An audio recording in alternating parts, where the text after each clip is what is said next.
दोस्तों, मैं नरेंद्र वर्मा आपका भक्ति स्टोरी ब्लॉग में एक बार से फिर स्वागत अभिनंदन करता हूं।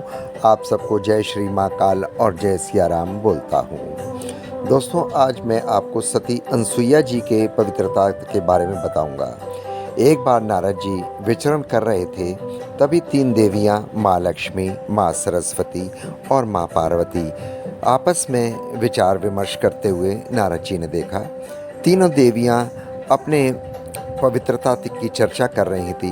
तब नारद जी उनके पास पहुँचे और उन्हें अत्रि महामुनि की पत्नी माँ अनसुईया के असाधारण पवित्रता के बारे में बताया।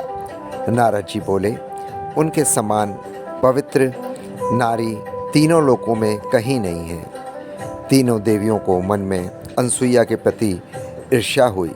तीनों देवियों ने सती अनसुईया की पवित्रता का परीक्षा लेनी चाहिए और उन्होंने अपने पतियों को कहा।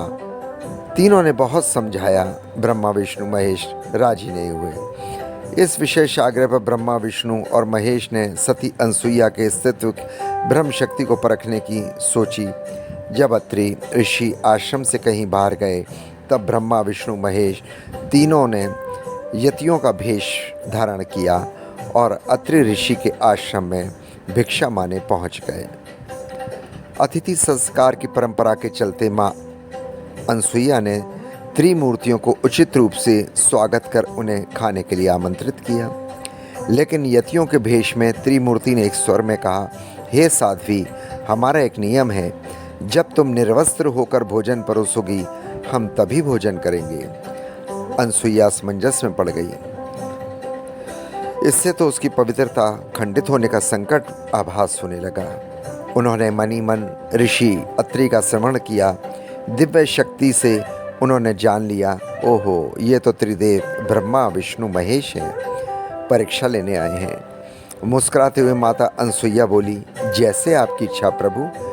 तीनों यतियों पर जलक छिड़क कर तीनों को प्यारे दुधमहा शिशु में बदल दिया। सुंदर शिशु देखकर माता अनसुईया का हृदय में माता की भावना उमड़ पड़ी और शिशुओं को स्तनपान कराया, दूध भात खिलाया और गोद में सुलाया।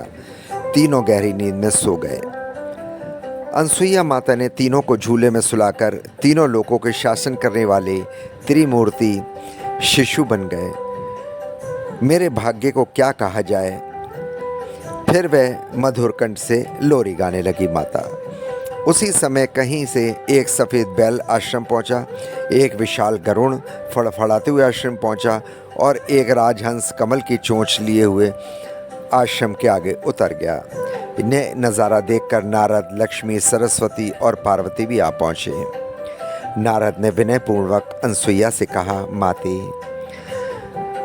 अपने पतियों से संबंधित प्राणियों को आपके द्वार पर देखकर ये तीनों देवियाँ यहाँ पर आ गई हैं। यह अपने पतियों को ढूंढ रही थी। कृपया इनके पतियों को इनको सौंप दीजिए। अनसुईया ने तीनों देवियों को प्रणाम करके कहा, माताओं, झूलों में सोने वाले शिशु अगर आपके पति हैं तो आप इन्हें ले जा सकती हैं। लेकिन जब तीनों देवियों ने तीनों शिशुओं को देखा तो एक समान लगने लगे। तीनों शिशु गहरी निद्रा में सो रहे थे।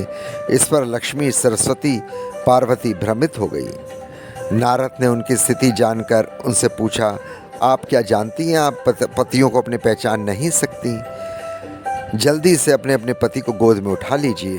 देवियों ने जल्दी से एक एक शिशु को उठा लिया। वे शिशु एक साथ त्रिमूर्तियों के रूप में खड़े हो गए।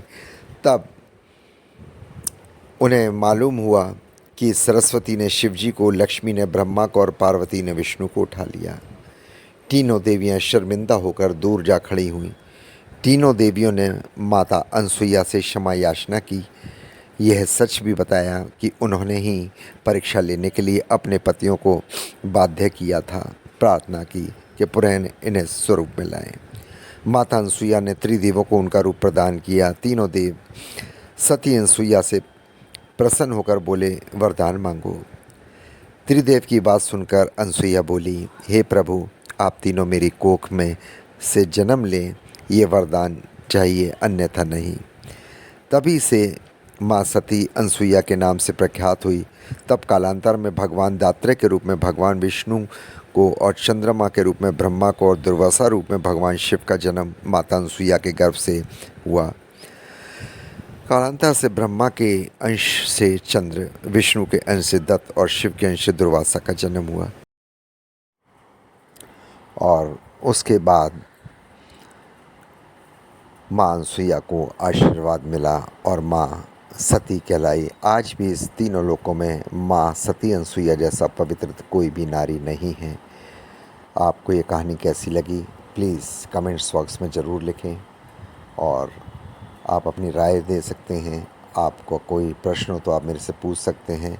जैसा मैं आज एस्ट्रोलॉजी जानता हूँ, यदि आपने अपने बारे में कुछ पूछना है तो आप मेरे से कमेंट्स बॉक्स में लिख के पूछ सकते हैं। आशा करता हूँ ये व्लॉग आपको पसंद आया होगा। पसंद आया है तो प्लीज़ व्लॉग को लाइक करें, सब्सक्राइब करें, शेयर करें, बेल आइकॉन को प्रेस करें और कमेंट्स बॉक्स में जय श्री महाकाल, जय सिया राम ज़रूर लिखकर पुण्य के भागी बने।